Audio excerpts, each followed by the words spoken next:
Adik-adik, kali ini kita akan belajar tentang transformasi geometri. Nah, di mana transformasi geometri itu dibagi jadi 4. Yang pertama ada yang namanya transformasi, lalu yang kedua ada yang namanya refleksi, yang ketiga rotasi, dan yang keempat dilatasi. Nah, untuk fokus bahasan untuk video ini itu di rotasi atau perputaran.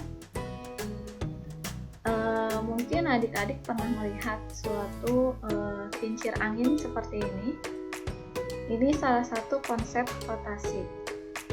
Lalu ketika bulan mengitari matahari, mengitari bumi yang sedang berputar. Lalu kita lihat ada roller coaster. Ini juga salah satu konsep dari rotasi, di mana di sini ada titik pusat dan ada perputaran. Dan yang terakhir ketika jam berputar dari satu tempat ke tempat yang lainnya, jamnya, maka di sini ada pusat perputarannya dan ada sudut perputarannya. Nah, konsep-konsep kincir angin, lalu perputaran dalam planet ini, roller coaster atau jam, perputaran jam, ini salah satu konsep rotasi. Nah, kita akan bahas ketika misalkan ada sebuah pesawat itu terbang mengitari bumi seperti ini, maka di sini ada suatu sudut pusatnya dan ada sudut perputarannya, titik pusat dan sudut perputarannya. Maka di sini untuk rotasi sendiri ditentukan oleh yang pertama ada titik pusat rotasi, yang kedua ada besar sudut rotasi, dan yang ketiga arah sudut rotasi. Apakah searah jarum jam atau berlawanan dengan jarum jam? Misalkan saya punya titik di sini, titik 2,6, misal ini titik 2,6. Nah, lalu titik ini saya ingin rotasi 90 derajat. Misalkan garis merah ini menunjukkan perputaran dari rotasi 90 derajat seperti ini. Nah, maka setelah diputar 90 derajat, titiknya akan berubah di titik min 6,2. Sehingga ketika saya punya titik 2,6 dirotasi oleh sudut pusatnya 90 derajat berlawanan dengan arah jarum jam, didapat bayangannya jadi min 6,2. Nah, dari sini kita bisa rumuskan ketika punya titik X, Y lalu dirotasi 90 derajat, maka menjadi min Y, X. Kita lihat ini 6 asalnya di depan menjadi di belakang, sehingga Y-nya jadi di depan dan 2-nya menjadi di belakang, jadi min Y, X. Sehingga ketika kita punya soal seperti ini, sebuah pesawat berada di titik min 4,3. Jika pesawat tersebut berputar 90 derajat berlawanan arah jarum jam, di manakah letak pesawat sekarang? Sehingga ketika saya punya titik A min 4,3 lalu diputar 90 derajat, sesuai rumus ini menjadi min Y, X. Berarti ini 3-nya pindah ke depan menjadi min, seperti ini, min 3, dan min 4-nya pindah ke belakang, tidak berubah. Jadi hasilnya adalah min 3, min 4. Bagaimana adik-adik paham sampai sini? Kita lihat lagi ya, di sini min 4,3 rotasi 90. Rumusnya menjadi min Y, X. Berarti ini 3 berputar ke depan, asalnya 3 menjadi min 3, dan min 4 tetap pindah ke belakang. Jadi min 3, min 4. Itu ketika suatu titik dirotasi 90 derajat. Nah, bagaimana sehingga ini pesawatnya berada di titik min 3, min 4. Sekarang bagaimana ketika dirotasi 180 derajat? Misalkan ada titik A 2,6. Nah, misalkan ini sudutnya, sudut 180 derajat berupa garis lurus. Maka ini akan berputar jadi ada di sini, menjadi di titik min 2, min 6. Sehingga ketika saya punya titik A 2,6 lalu dirotasi 180 derajat menjadi min 2, min 6 bayangannya. Nah, maka dirumuskan ketika ada AX, Y dirotasi 180 derajat berlawanan arah jarum jam menjadi min X, min Y. Nah, sekarang kita ke contoh soal. Sebuah pesawat berada di titik A min 4,3. Jika pesawat tersebut berputar 180 derajat berlawanan arah jarum jam, di manakah letak pesawat sekarang?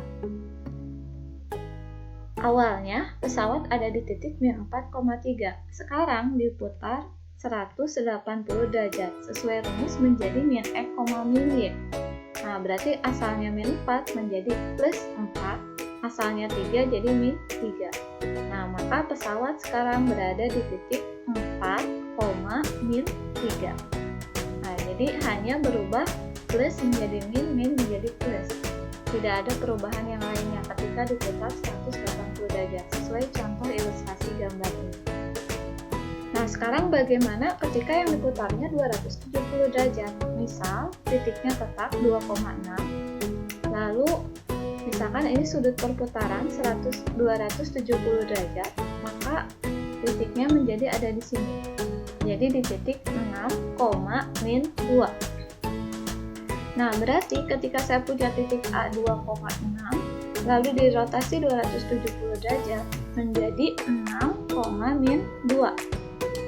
Sehingga kalau ada titik X, Y dirotasi 270 derajat menjadi Y, min X. Kita lihat ini 6 berpindah ke belakang dan 2-nya berpindah ke 6 dari belakang ke depan dan 2-nya menjadi ke belakang tapi menjadi min. Sehingga ketika punya X, Y menjadi Y, min X. Kita lihat ke contoh soalnya. Sebuah pesawat berada di titik min 4,3. Sekarang pesawatnya berputar 270 derajat. Di manakah letak pesawat sekarang? Nah, berarti titiknya masih sama, min 4,3 diputarnya 270. Sesuai rumus ini jadi Y, min X. Berarti 3-nya pindah ke depan menjadi 3, min 4 pindah ke belakang. Tapi yang depan itu asalnya plus menjadi min. Berarti asalnya min 4 menjadi plus 4. Nah, jadi diputar tetapi yang depan berubah statusnya. Kalau min jadi plus, plus jadi min. Jadi 3, min 4. Nah, maka pesawat sekarang berada di titik 3,4. Nah, itu contoh-contoh rotasi di antara sudut 90, lalu sudut 180, sudut 270 dengan titik pusatnya di 0,0. Yang jadi permasalahan, bagaimana ketika rotasi pusatnya bukan di 0,0 tapi di titik A, B dan sudutnya pun mungkin bisa bervariasi, bisa 30, bisa 45. Maka ini ada rumusnya. Rumusnya X aksen Y aksen cos theta min sin theta cos theta, lalu X dikurangi A, Y dikurangi B ditambah AB, di mana AB ini adalah pusat, X, Y itu titik yang akan dirotasi, lalu sudutnya sebagai theta. Kita lihat contoh berikut. Titik C 8,10 dirotasi dengan pusat 2,3 sejauh 90 derajat berlawanan dengan arah jarum jam. Bayangan titik C adalah, kita akan mencari bayangan titik C yang ini. Ini berarti X, Y-nya, yang ini sebagai A, B kalau di rumus, dan ini sebagai theta. Sehingga cos theta, karena di sini 90 derajat, maka theta yang ini kita ganti semuanya dengan 90. Menjadi cos 90 min sin 90 sin 90 cos 90. Lalu di sini X dikurangi A, Y kurangi B, sehingga menjadi seperti ini. 8 dikurangi 2 seperti ini, lalu 10 dikurangi dengan 3. Ditambah pusatnya, berarti ditambah dengan 2, 3. Nah, sekarang berapakah cos 90 sin 90? kita lihat tabel berikut. Di sini, di tabel ini ada tabel trigonometrik, di mana sin 90 itu nilainya 1 dan cos 90 nilainya 0. Nah, maka di sini cos 90 diganti dengan angka 0, sin 90 diganti dengan angka 1 karena ini yang min jadi min 1, lalu sin 91 cos 90 0. Jadi ini didapat dari tabel yang ini. Lalu 8 dikurangi 2 menjadi 6, 10 kurangi 3 menjadi 7, ditambah pusatnya 2, 3. Sekarang kita hitung yang sebelah sini dulu. Seperti ini, 0 kalikan 6 menjadi 0, min 1 dikalikan dengan 7, jadi min 7. 1 dikali 6 menjadi 6, 0 kali 7 menjadi 0. Jadi ini 0-nya kalikan ke 6, jadi 0, min 1-nya kali 7, min 7. Lalu 1 kali 6, 6, 0 kali 7, 0, ditambah dengan 2, 3. Nah, sekarang kita jumlahkan ini, 0 tambah min 7, itu artinya min 7, 6 tambah 0, 6, ditambah 2, 3.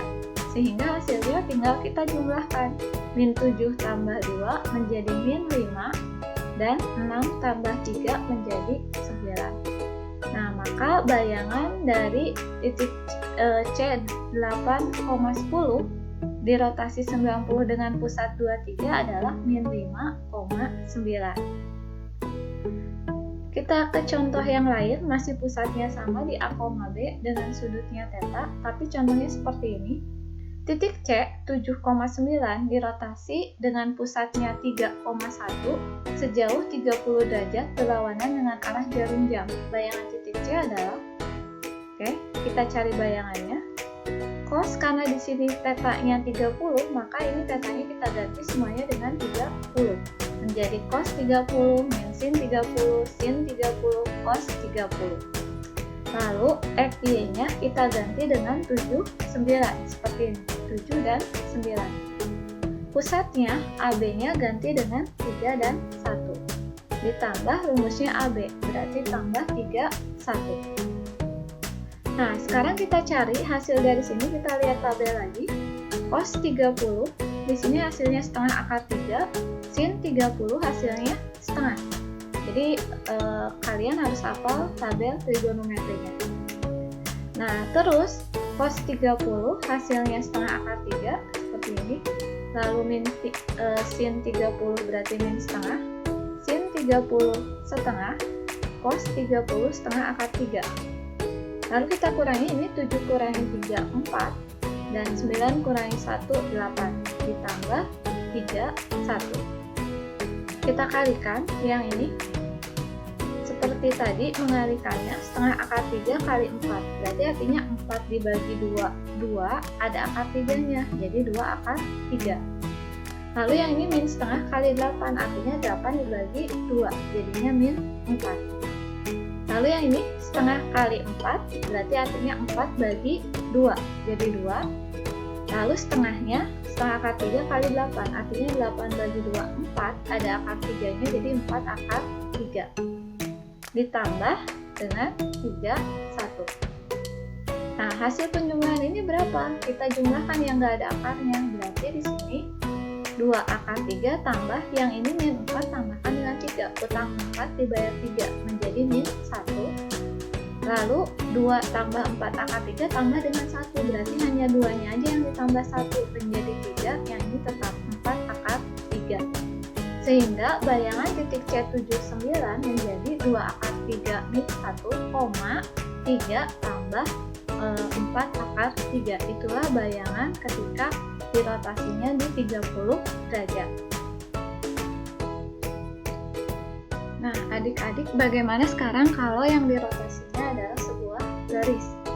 Misal, contoh soalnya seperti ini, garis 5X tambah 7Y sama dengan min 8. Dirotasi dengan pusat 0,0 sejauh 90 derajat, maka bayangan garis tersebut adalah, nah misal saya punya garis yang seperti yang di soal ini, 5X tambah 7Y sama dengan min 8. Pasti dalam sebuah garis ini ada sebuah titik. Taruhlah titik itu X, Y. Karena kita tidak tahu titiknya berapa, kita namakan titiknya X, Y. Nah, ketika titik X, Y itu dirotasi 90 derajat, rumus yang sudah ditemukan itu adalah menjadi min Y, X. Jadi X, Y dirotasi 90 jadi min Y, X. Sehingga di sini X aksen itu yang ini menjadi min Y dan Y aksen. Sehingga ketika X aksen sama dengan min Y itu sama dengan min X aksen. Jadi dibalik. Y ini minnya pindah ke sini jadi min X aksen. Lalu Y aksen sama dengan X. Y aksen sama dengan X, maka X itu sama dengan Y aksen. Nah, ini buat apa? Ini kita masukkan ke persamaan garis yang ini. 5X tambah 7Y sama dengan min 8. X-nya kita ganti dengan Y aksen. Menjadi 5Y dan Y ini menjadi min X. Sehingga jadi min 7X sama dengan min 8. Saya ulang. 5X, X-nya diganti dengan Y. Menjadi 5Y. Dan 7Y, Y-nya kita ganti menjadi X. Jadi min 7X. Jadi Y-nya ini berubah jadi min X. Nah, sehingga ini sama dengan min 8. Sehingga kalau yang 5Y dan min 7X saya pindah ruas, min 7X pindah ruas jadi plus, lalu 5Y pindah ruas menjadi min 5Y dan min 8 tetap sama dengan 0. Maka bayangan dari garis 5X plus 7Y min 8 rotasi 90 derajat menjadi 7X min 5Y min 8 sama dengan 0. Oke, adik-adik, itulah tentang rotasi. Pertemuan berikutnya kita akan belajar tentang transformasi yang terakhir, yaitu dilatasi. Subscribe